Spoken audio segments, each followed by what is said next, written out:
You know, we're always told that if you want massive success, you need to take massive action. But what if that's just plain wrong? What if the real key to unlocking your potential is hidden in changes so tiny you barely even notice them? That's the core idea behind James Clear's incredible book, Atomic Habits, and we're going to dive right into it. Okay, so this isn't just some opening line from a book. This is the exact moment James Clear's life completely fell apart. A stray baseball bat, a total freak accident, a direct hit right between the eyes. And honestly, this is where the entire story of Atomic Habits really begins. The damage it was catastrophic. We're talking multiple skull fractures, 2 shattered eye sockets. His brain swelled up so badly it started causing post-traumatic seizures. They had to put him in a medically induced coma, and he was literally fighting for his life. This wasn't just a setback, This was a complete, life-altering reset. So the big question is, how do you even begin to come back from something like that? How do you rebuild your entire life from scratch? Well, that's exactly what this journey is all about. Look, there wasn't some magic pill or one big aha moment. His recovery was slow, painfully slow. It wasn't built on some grand, life-changing decision. No, it was built on a foundation of tiny, you could almost call them insignificant habits. I'm talking about things as simple as making sure he went to bed on time or just keeping his room tidy. But these tiny acts, they gave him a foothold. They gave him back a sense of control, and little by little, they let him rebuild his life, one atomic habit at a time. And it was this whole experience, this whole recovery, that led him to a really profound discovery. It's a concept that's right at the heart of the book, the incredible power of just getting 1% better. Okay, to really see this in action, let me tell you about the British cycling team. For almost 100 years, they were completely mediocre. It got so bad that one of the top bike manufacturers in Europe actually refused to sell them bikes because they were afraid it would hurt their brand's reputation. But then a new performance director, a guy named Dave Brailsford, took over. So Brailsford had this philosophy, and it was simple but, at the time, totally radical. He called it the aggregation of marginal gains. The goal was simple: find a 1% improvement in every single thing they did. And when I say everything, I mean it.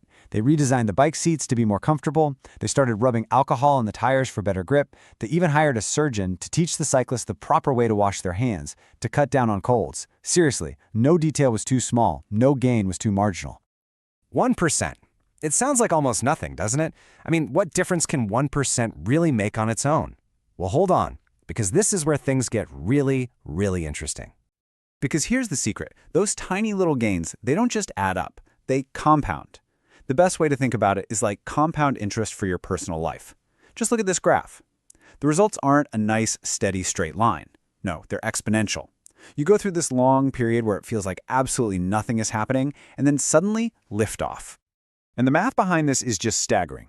If you get just 1% better each day for 1 year, you don't end up 365% better. No, you end up nearly 38 times better. But here's the scary part. On the flip side, if you get 1% worse each day, you slide all the way down, dangerously close to zero. The daily changes are so small you can't even see them, but the long-term trajectory, it's absolutely life-changing. So this right here, this is what Clear calls the compound interest of self-improvement. It's pretty simple, really. Just like money multiplies with financial interest, the effects of your habits multiply as you repeat them over and over. Going to the gym for 3 days in a row isn't going to transform your body. But the value of that habit repeated for a decade? Oh, it's absolutely enormous. Okay, but this leads to a really big problem. A question we've all asked ourselves. If this compounding effect is so powerful, why is it that most of our new habits just fizzle out and fail? Come on, we've all been there. You start a new habit, you're super motivated. You start running every day for a month, you're eating healthy for weeks on end, and then you look in the mirror and see basically nothing. You feel like you're just spinning your wheels, and that frustration, it makes it so easy to just give up and quit. This image really captures that feeling of frustration perfectly. See, we expect our progress to be this nice, neat, linear climb, but in reality, our efforts are building up under the surface, kind of like pressure building up behind a dam.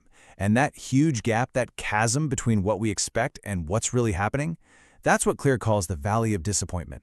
It's the danger zone. It's the place where most of us give up. The book has this fantastic analogy to explain this. Imagine an ice cube in a cold room. you slowly start to raise the temperature.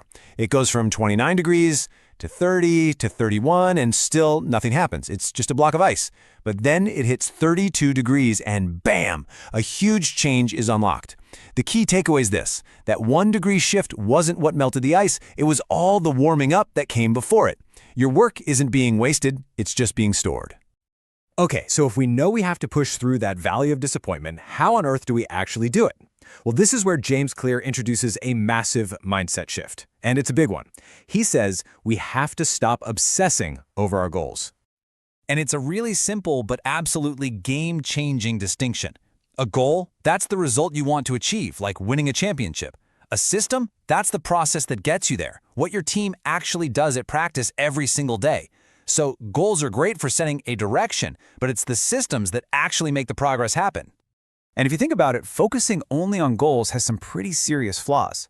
First off, winners and losers often have the exact same goals, right? Every single athlete at the Olympics wants to win the gold medal. Second, achieving a goal is just a temporary change. Yeah, you can clean your messy room, but if your system is to just throw things everywhere, it's going to be a disaster again next week. This goals-first thinking leads to that classic yo-yo effect. And this brings us to what might be one of the most powerful quotes in the entire book. It's such a fundamental truth about how we work. You don't rise to the level of your goals, you fall to the level of your systems. You can dream as big as you want, but at the end of the day, your daily habits, your system, that's what's going to determine your outcome. All right, now we're getting to the deepest, most powerful layer of this entire framework. This is where we stop talking about just changing our actions and start talking about changing our very identity. This isn't about what you do anymore. It's about who you are.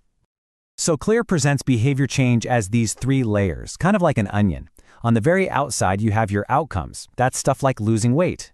In the middle, you have your processes. That's your workout routine. But at the very core, the deepest layer is your identity. That's what you believe about yourself. And real, lasting change, it always works from the inside out.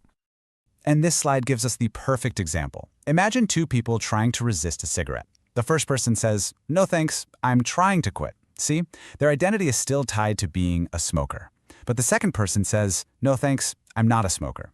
It seems like a tiny change in words, but it represents a massive, profound shift in their identity. That behavior just isn't part of who they are anymore. And this, to me, is the most empowering idea of all. Your identity isn't some fixed thing you're born with. It's something you build, one action at a time. Every single time you go for a run, you're casting a vote for being a runner. Every time you write one page, you're casting a vote for being a writer. Your habits become the evidence that proves your new identity to yourself. So it all comes down to this, and it completely flips the script on how we think about self-improvement. The real goal isn't just to run a marathon, it's to become a runner. It's not just about writing a book, it's about becoming a writer. So the final and I think the most important question to ask yourself is this: what kind of person are you voting to become today?